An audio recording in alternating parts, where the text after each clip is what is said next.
Daddy daddy అన్న మనకు ఇక్కడ నందికొట్కూరు రూరల్ మండల ప్రజాధికారులు అందరికీ వచ్చినందుకు అందరికీ ధన్యవాదాలు. ఈరోజు మనం బొలవరం గ్రామంలో ఉన్నాము. ముఖ్యంగా మన ముఖ్య అతిథి అయినటువంటి రాజేశ్వర అన్న గారికి స్వాగతం పలుకుతున్నాము. అన్నగారు మన నందికొట్కూరు రూరల్ మండలానికి ఇన్ఛార్జిగా ఉన్నారు భారతీయ జనతా పార్టీ తరఫున. మన రూరల్ నాకు ఎంత బాధ్యత ఉందో ఏదైనా సమస్యలు ఉన్నా పార్టీకి చేరవేయడానికి, మన పార్టీని నందికొట్కూరు మండల రూరల్ మండలంలో బలోపేతం చేయడానికి ఆయన నా యొక్క కృషి, తర్వాత మన అందరి కృషి ఉంటేనే మనం పార్టీని బలోపేతం చేయగలుగుతాము.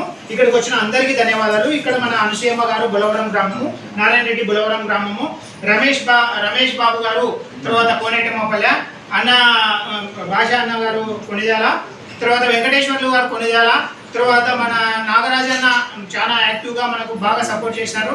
మన ఊరు మన జెండా కార్యక్రమంలో నాగర్ కొనిజాల, జనార్దన్ అన్న గారు కూడా మన బ్రాహ్మణకొట్కూరు గ్రామం నుంచి మన ఊరు జెండా ఇన్ఛార్జిగా ఉన్నారు.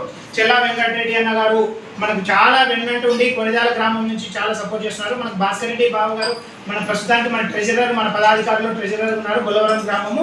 తర్వాత అన్న సీనన్న సుపరిచేతులు అందరికీ ఈ ఆవుల సేవా కార్యక్రమాలు చేస్తూ విజయవేముల గ్రామంలో తనకంటూ ఒక ముద్ర వేసుకొని చాలా పనిచేస్తున్నారు. మన హిందూ మత సంప్రదాయాల పైన, తర్వాత గోమాత రక్షించడంలో చాలా చేస్తున్నారు. అన్నగారికి ప్రత్యేక ధన్యవాదాలు. హర్ష యువకుడు మనం పదాధికారులుగా ప్రధాన కార్యదర్శిగా మనము ఎన్నుకోవడం జరిగింది అన్నను. తర్వాత ఇది నేను నా డాక్టర్ వీర మురళీధర్ రెడ్డి మండలాధ్యక్షుడిగా ఉన్నాను. సిహెచ్ సుభాషిణి గారు బొలవరం గ్రామము. ఇది పరిచయ కార్యక్రమం అన్న అందరికీ. ఇక్కడ వచ్చిన వారందరికీ ధన్యవాదాలు.